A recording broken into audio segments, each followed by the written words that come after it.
I mean, these are people that have shaped my vision. These are people that have shaped my career. These are people that have led my hand through so many hurdles and also to create who I am today. These are people, first of all, the people that I grew up watching, such as Flavia. Absolutely loved her, and in many ways I wanted to emulate her. To the people that have been there and have really helped how I go into media, Abbas and Pindi, people like Mazo. He's one of my close friends, but also one of like the people that really mentored me, that have really helped me to build a vision, a proper vision, and how I want to be perceived out there. People like Gil Ghislaine. He was my previous manager at my previous workplace. That man made me love and understand radio as a whole. Really made me see why radio is important, why we do it, and also how to do it really well. Okay, so these are different people that have done so much. Also, my current boss, Joseph Young. I mean, when you see how passionate these people are about what it is that they do and how open they are to bringing other people into the fold and teaching them and making sure that they also thrive, I think that you're so lucky if you get an opportunity to meet them, but also an opportunity to see how they work and an opportunity for them to teach you. Yes, I have a few that are really that I've been in close contact with, talking about media. Most of them are really interested in radio per se. Only one was interested in TV, but most of them are really interested in radio. There's some that I've been talking to, some that I've been helping, but I know there are others also who have asked and needed my help. I sometimes wish that I could help everyone, but because of limited time, limited resources, also so many other things that I have to do, I could only take on as little as I can. But hopefully the ones that have helped have helped.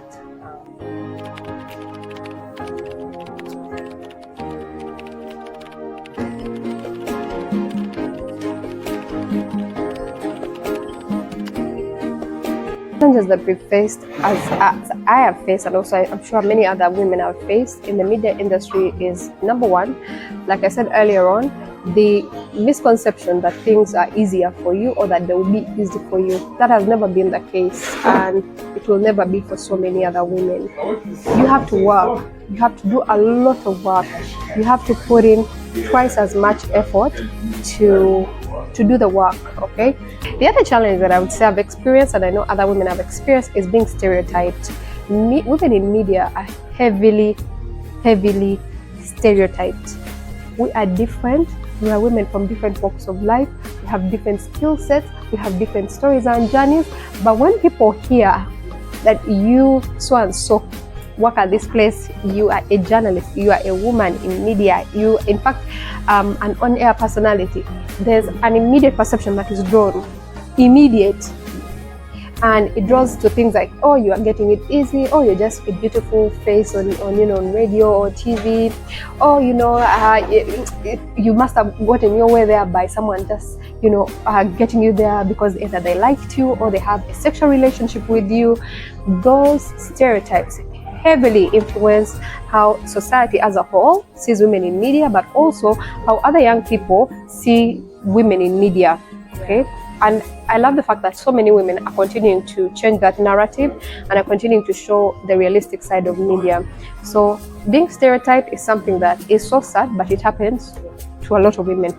The other thing is that sexual harassment in media, it is bad. It is bad. You might think that in media, the idea that when we are in spaces where we are the ones that disseminate information, we probably have a lot or we know a lot, but a lot of people, both men and women in media, have no idea about things like consent, have no idea about things like personal spaces. They have no decorum how they speak to this. Imagine people that you actually work with in your workspace and are telling you like things like, you're a very pretty girl, or saying things like, like who's paying for your looks. Those types of these things shock me, because for people who are directly in these spaces, I always get surprised. But you can't convince men and women who work in media that you as a woman can work your way up, thrive without favors, without slipping your way to the top, whereby it's only your merit and your work and skill set that has gotten you to where you are. Many people will not be convinced. So those challenges continue to present such a huge barrier. The other one that I've experienced is a huge disparity in pay.